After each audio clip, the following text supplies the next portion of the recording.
क्या आप जानते हैं राम और उनके भाइयों के जन्म से पहले राजा दशरथ और उनकी पहली पत्नी कौशल्या की एक बेटी थी जिसका नाम शांता था। कौशल्या की बड़ी बहन वर्षिणी का विवाह अंग देश के राजा रोमपद से हुआ था, लेकिन दंपति को संतान का आशीर्वाद नहीं मिला। वर्षिणी ने एक बार मजाक में एक बच्चे की मांग की थी, जिस पर दशरथ ने वादा किया था कि वह उनकी बेटी शांता को गोद ले सकती है। चूंकि वादा निभाना ही था, शांता को राजा रोमपाद और वर्षिणी ने गोद ले लिया और वह अंगदेश की राजकुमारी के रूप में बड़ी हुई।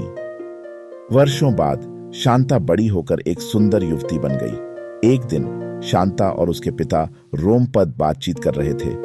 तभी एक ब्राह्मण राजा रोमपाद के पास मानसून के दौरान खेती के लिए मदद मांगने आया। अपनी पुत्री के साथ वार्तालाप में मग्न राजा को ब्राह्मण का ध्यान ही नहीं रहा। निराश होकर ब्राह्मण ने राज्य छोड़ दिया।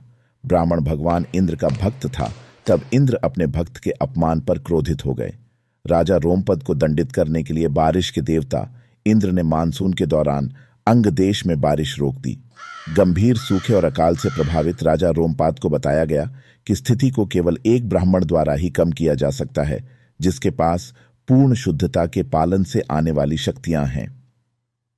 विभांडक ऋषि के पुत्र ऋष्यशृंग का पालन पोषण समाज से दूर जंगल में हुआ था और उन्हें महिलाओं के अस्तित्व के बारे में भी कोई जानकारी नहीं थी। रोमपद ने ऋष्यशृंग को अपने राज्य में लुभाने के लिए अपने राज्य से सुंदर महिलाओं को भेजा।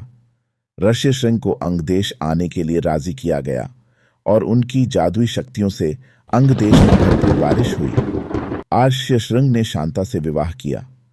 दशरथ को जब ऋष्यशृंग की जादुई शक्तियों के बारे में पता चलता है तो वह उन्हें अपने राज्य के लिए पुत्र उत्तराधिकारी प्राप्त करने में मदद करने के लिए यज्ञ करने के लिए आमंत्रित करते हैं।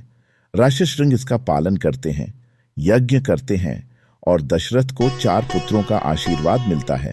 कौशल्या से राम, सुमित्रा से लक्ष्मण और शत्रुघ्न और कैकेयी से भरत।